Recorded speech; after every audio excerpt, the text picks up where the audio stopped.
Assalamualaikum warahmatullahi wabarakatuh. Ya, welcome back to Bincang Semanca di episode 15. Nah, hari ini saya ditemani oleh narasumber saya yaitu Ibu Rindu. Oke, terima kasih Herlambang. Selamat pagi teman-teman Semansa Zen. Perkenalkan, nama saya Ridin Rindu Nugraha. Kebetulan saya mengajar sejarah Indonesia dan sejarah peminatan di kelas 10 dan kelas 11. Nah, pas banget nih Ibu Rindu ini mengajar sejarah. Ya. Nah, pas banget sama yang ingin kita bincang yaitu spirit kepahlawanan di mata milenial. Oke. Nah, kita langsung ke pembahasan aja ya. Pada hari kepahlawanan ini. Nah, apa sih Bu sejarah singkat hari kepahlawanan itu? Oke, berbicara mengenai Hari Pahlawan yang bertepatan pada tanggal 10 November. Nah, kita akan belajar mengenai sejarah masa lalu kita. Oke. Sejarah ini adalah sejarah memperjuangkan pertahanan Republik Indonesia. Jadi, beberapa bulan, sekitar 4 bulan setelah Indonesia merdeka, pada tanggal 17 Agustus 1945, nah di Surabaya, tepatnya pada tanggal 25 Oktober, nah, sekutu datang ke Surabaya. Nah, sekutu ini datang ke Indonesia, ya, datang lagi ke Nusantara, itu diboncengi oleh tentara dari Inggris atau disebut juga dengan tentara AFNI. Nah, sekutunya siapa? Sekutunya jelas ya, jelas negara Inggris, tapi dia ternyata Inggris datang ke Indonesia bersamaan dengan orang-orang dari Belanda atau disebut juga dengan tentara Nika pada waktu itu. Jadi ada AFNI dan Nika. Nah, kedatangan sekutu ke Indonesia ini yang pertama tujuannya itu untuk melucuti senjata dari Jepang, dan yang kedua untuk mengambil alih orang-orang yang istilahnya dibebaskan. Nah, dibebaskan orang-orang Belanda yang dipenjarakan oleh orang-orang Jepang pada waktu itu. Nah, singkat cerita, ini orang-orang sekutu ini berada di beberapa wilayah, ya. Ada yang di Bandung, ada yang di Surabaya, ada yang di Medan, Makassar, Bali dan sebagainya.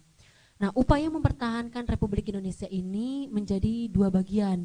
Ada melalui diplomasi atau melalui perjanjian, dan ada juga yang dengan menggunakan senjata atau dengan pertempuran yang gerilya. Nah, salah satunya yang terjadi di Surabaya. Nah, kedatangan, balik lagi ya ke topik tadi, kedatangan sekutu ke Surabaya pada tanggal 20 Oktober ternyata mempunyai maksud lain, ya.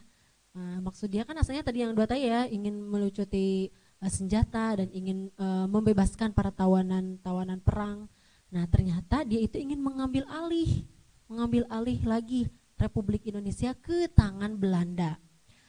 Nah, awalnya orang-orang Belanda ini dan orang-orang Inggris ini berdiam diri, ya, di sebuah hotel. Hotelnya itu disebut dengan Hotel Oranye atau disebut juga dengan Hotel Yamato. Nah, di Hotel Yamato ini awal mulanya ini ya peristiwa 10 November. Ternyata di Hotel Yamato ini, di menaranya ya, dikibarkanlah bendera Belanda. Bendera Belanda kan ada warna biru, warna merah, dan warna putih. Nah, pada waktu itu ya.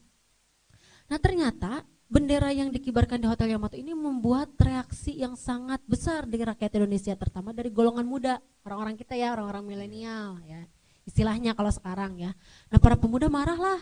Orang negara kita udah merdeka, ya, udah ada bendera merah putih, kenapa di Hotel Yamato harus ada bendera Belanda? Nah, hal itu yang membuat para pemuda pada waktu itu marah, ya. Nah, terjadilah pemberontakan pada waktu itu.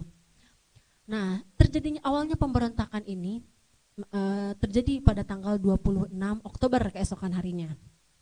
Nah, pada waktu itu terjadi pemberontakan antara masyarakat sipil, ya, dengan para tentara atau orang-orang dari AFNI dan Nika pada waktu itu. Kita kan nggak punya apa-apa, yang nggak punya senjata yang memadai, istilahnya seperti itu. Sedangkan orang-orang di sana kan dia udah mempunyai senjata yang cukup bagus, canggih, gitu ya, ya, strategi perangnya juga sudah bagus, gitu ya, udah canggih gitu alat-alatnya. Nah, karena terjadinya pemberontakan itu, Nah, akhirnya pada tanggal 30 Oktober ini terjadi peristiwa besar, yaitu terbunuhnya Brigadir Malabi. Ya. Nah, dari sepak terjang orang-orang Eropa, terutama orang-orang yang terlibat dalam Perang Dunia Kedua, itu nggak ada istilahnya yang namanya brigadir atau jenderal atau letnan itu yang terbunuh. Ya, sedangkan di wilayah Asia, ya tepatnya di negara kita, negara Indonesia, jenderalnya terbunuh. Nah, kan membuat orang-orang atau para jenderal yang diketuai oleh Afnai dan Nika itu marah kan ya, kenapa bisa terbunuh si Jenderal Malabi itu. Akhirnya ada istilahnya untuk balas dendam terhadap rakyat Indonesia. Mencuatlah pada tanggal pada tanggal 30 Oktober itu ya, karena terbunuhnya jenderal atau Brigadir Malabi itu. Dikeluarkanlah ultimatumnya itu dikeluarkan pada tanggal 9 November. Nah, karena Brigadir Malabi tadi sudah meninggal, sudah mati terbunuh, digantikan oleh Manserg. Nah, Manserg ini adalah diutus oleh jenderal dari tentara Afnai pada waktu itu yang berada di Singapura. Nah, Manserg ini memberikan ultimatum kepada rakyat Surabaya pada waktu itu. Isi ultimatumnya adalah agar masyarakat dari Surabaya untuk mengembalikan senjata yang sudah diambil dari Jepang dan membebaskan para tawanan-tawanan perang Belanda pada waktu itu. Rakyat Indonesia tidak mau ya kalau misalnya dikembalikan lagi senjata-senjatanya pada waktu itu, karena sudah terjadi pertempuran kan tadi sebelumnya pada tanggal 25 sampai tanggal 30. Nah, akhirnya Sutomo atau yang sering kita kenal dengan istilah namanya Bung Tomo, ya teman-teman. Nah, Bung Tomo itu menyuarakan orasi tentang pemberontakan kalau misalnya kita sebagai rakyat Indonesia bisa melawan tentara Afnai dan Nika. Nah, terjadilah pertempuran besar-besaran pada tanggal 10 November. Kota Surabaya diserang habis-habisan oleh tentara Nika dan Afnai, baik itu lewat darat, laut dan udara. Bayangkan ya, dulu tahun 1945 baru saja negara kita merdeka, baru beberapa bulan negara kita merdeka, kita udah diserang lagi oleh sekutu pada waktu itu. Nah, terjadi perang yang sangat gerilya ya, terjadi 21 hari pada waktu itu. Rakyat Indonesia dengan semangat perjuangannya tidak mau kalah karena kita sudah merdeka ya. Kalau misalnya negara kita sudah merdeka dengan sendirinya, dengan diproklamasikannya kemerdekaan Indonesia oleh Soekarno dan Hatta, tidak mau dengan mudah jatuh lagi ke tangan sekutu atau tangan penjajah pada waktu itu. Nah, pada tanggal 10 November ditetapkanlah sebagai Hari Pahlawan pada waktu itu oleh Soekarno dalam pidatonya pada tanggal 16 Desember gitu, tahun 1959.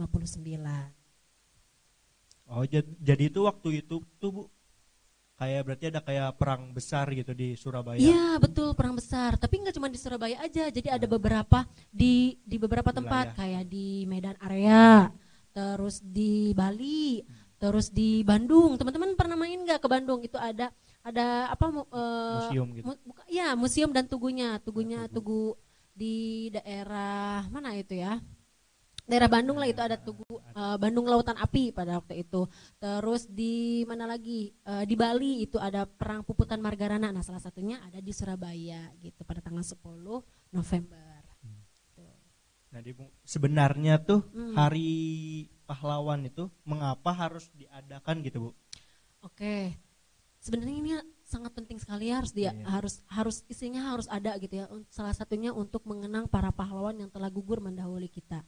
Jadi teman-teman, setelah kita merasakan kemerdekaan yang sekarang terbebas dari negara jajahan, dulu itu para pahlawan dengan susah payah istilahnya rela berkorban untuk mati, ya, meninggalkan keluarga, meninggalkan teman, meninggalkan sanak saudara demi untuk memerdekakan negaranya, istilahnya kayak gitu. Makanya, nah tanggal 10 November pada waktu itu di dalam keputusan Presiden nomor 316 tahun 1959, Presiden Soekarno menetapkan tanggal 10 November sebagai Hari Pahlawan gitu. Salah satunya yaitu untuk menghargai dan mengenang jasa pahlawan yang telah gugur mendahului kita gitu. Nah, nih Bu, untuk apa sih kita sebagai generasi milenial itu harus memiliki rasa kepahlawanan yang tinggi gitu. Oke, jelas harus punya ya teman-teman, teman-teman semua saja ini harus jelas harus punya rasa patriotisme atau rasa pahlawan. Nah, salah satunya yang bisa kalian lakukan sekarang adalah dengan cara saling tolong menolong, terus ikhlas dalam membantu orang tua, ikhlas dalam membantu teman, membantu guru dan apapun itu. Jadi apa istilahnya mah, teman-teman harus mempunyai rasa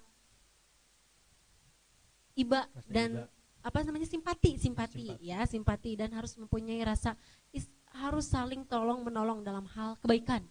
Gitu ya, jadi harus mempunyai rasa kepahlawanan, istilahnya kayak gitu. Pahlawan itu adalah rela berkorban.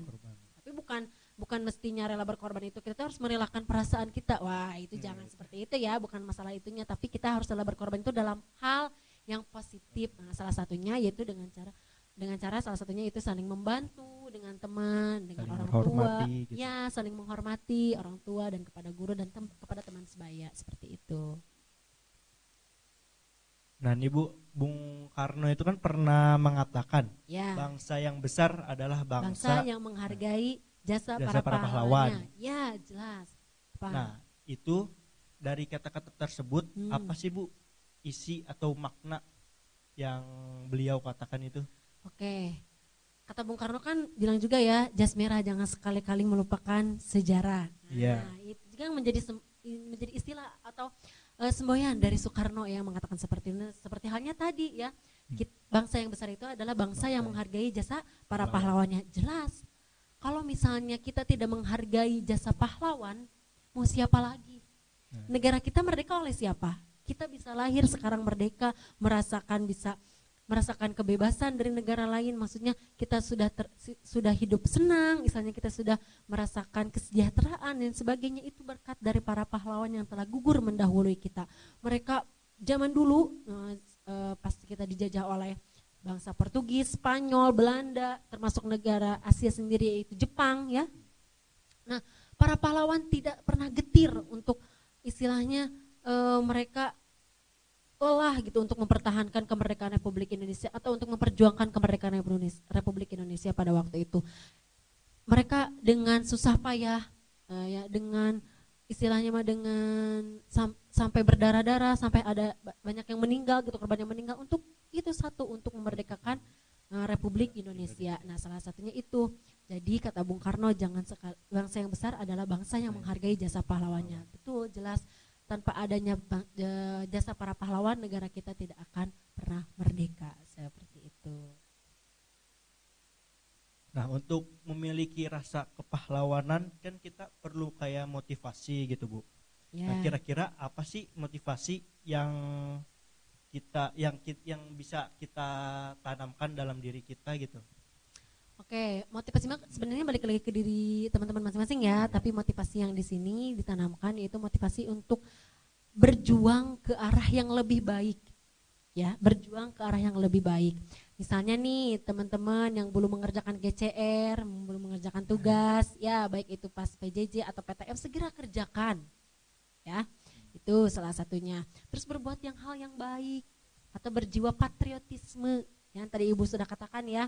Jadi harus ada jiwa saling tolong menolong, saling menghormati dan menghargai satu sama lainnya. Nah, begitu ya. Jadi motivasinya harus belajar ke arah yang lebih baik lagi. Dengan cara apa? Dengan cara belajar yang giat dan berkarya. Misalnya dengan cara bernyanyi, menggambar, misalnya membuat podcast dan sebagainya. Terus misalnya futsal, basket, apapun hal yang teman-teman sukai tapi yang masih bersifat positif kayak gitu, jangan ke arah yang negatif. Nah, di zaman modern ini kan ya Bu, ya, banyak generasi yang lupa jasa para pahlawan. Nah, sehingga mereka kayak melakukan hal negatif yang menimbulkan perpecahan seperti tawuran gitu. Nah, apa sih itu kayak solusinya terhadap masalah tersebut? Solusinya itu harus dikasih pengayaan ya, harus dikasih pembinaan, salah satunya itu. Nah, balik lagi kepada diri teman-teman sendiri ya, diri teman-teman saja nih terutama ya. Nah kita itu istilahnya harus melakukan hal yang positif, karena kalau misalnya kayak tawuran kayak gitu itu bukan sesuatu hal yang mempunyai toleransi yang tinggi ya. Jadi harus ditanamkan rasa toleransi atau toleransi di sini yaitu tidak membeda-bedakan sekolah, ya tidak membeda-bedakan. Misalnya aku temennya sama yang ini loh, kamu temennya sama yang itu. Nah kita harus bareng-bareng istilahnya kayak gitu ya. Berteman dengan siapa saja, circle teman-teman tuh harus banyak seperti itu. Enggak cuman aku kelas IPA loh, kalian kelas IPS loh, nah, kayak gitu juga ya. Nah misalnya kan itu kan yang tawuran-tawuran itu kan karena hal yang sepele asalnya kan ya, dari perbedaan pertemanan, dari perbedaan asumsi ya pendapat. Nah itu kan berawal dari hal seperti itu. Tapi teman-teman di era milenial ini bisa berkolaborasi istilahnya seperti itu, misalnya dalam hal yang positif kayak misalnya ngadain acara bareng gitu. Iya acara bareng misalnya broadcast ya, atau enggak kolaborasi misalnya dalam hal antar eskul gitu, latihan bareng. Ya betul, misalnya olahraga bareng. Kalau misalnya bikin padus nih, himas coir misalnya ya, bareng-bareng band misalnya dan sebagainya, pas kibra pramuka dan sebagainya, bisa latgab misalnya latihan gabungan. Nah ya kayak gitu. Kalau nggak kayak gini ya, proses kayak gini bisa kolaborasi istilahnya kayak gitu. Nah ya pokoknya mah jangan kayak terjun kayak hal negatif gitu ya Bu, kayak tawuran. Nah itu malah kayak apa, kayak menimbulkan perpecahan antar sekolah gitu. Betul, perpecahan antar sekolah. Jadi gak ada istilahnya, tidak ada integritas, gak kesamaan. Padahal kan teman-teman sekarang kan misalnya istilahnya umurnya sebaya gitu ya, itu. Kayak gitu. Nah, last questionnya, apa harapan Ibu bagi generasi milenial khususnya dalam peringatan Hari Kepahlawanan ini Bu? Oke, harapan Ibu bagi generasi milenial, semoga teman-teman yang pertama selalu bahagia, yang kedua harus belajar dengan baik, ya, yang ketiga berkarya, mau itu dalam tulisan, terus dalam misalnya bernyanyi, broadcast, ya, terus olahraga dan lain sebagainya. Harapannya semoga Indonesia menjadi negara yang lebih baik dengan generasi-generasi muda yang mempunyai karya yang mendunia. Nah itu adalah solusinya tuh guys. Nah, nah untuk di penghujung acara ini kita tutup saja. Nah, sampai jumpa di next episode. Nah next episode Bincang Semanja ini. Selamat pagi dan sampai jumpa. Wassalamualaikum warahmatullahi wabarakatuh.